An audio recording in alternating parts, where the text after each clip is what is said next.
Half Has Never Been Told by Edward E. Baptist is a detailed account of the rise of slavery in the United States.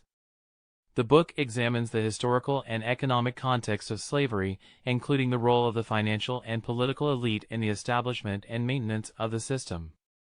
It also discusses the effects of slavery on the lives of African Americans, including their struggles for emancipation and the legacy of racism that has persisted in the United States.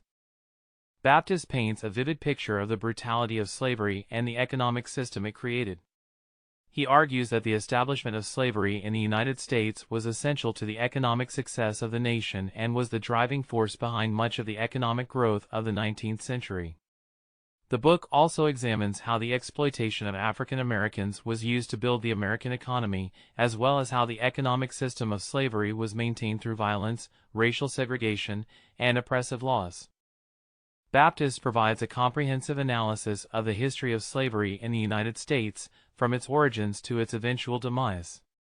He also examines the legacy of slavery, particularly in terms of racism and inequality.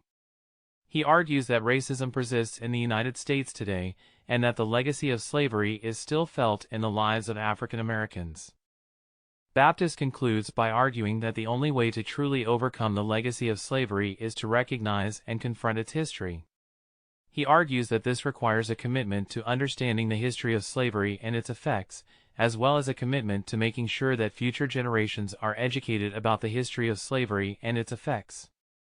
He also recommends that society must work together to ensure that the economic and political systems that enabled the establishment of slavery are dismantled, and that the economic and political systems that perpetuate racism and inequality are changed. That's it. Thank you so much for tuning in.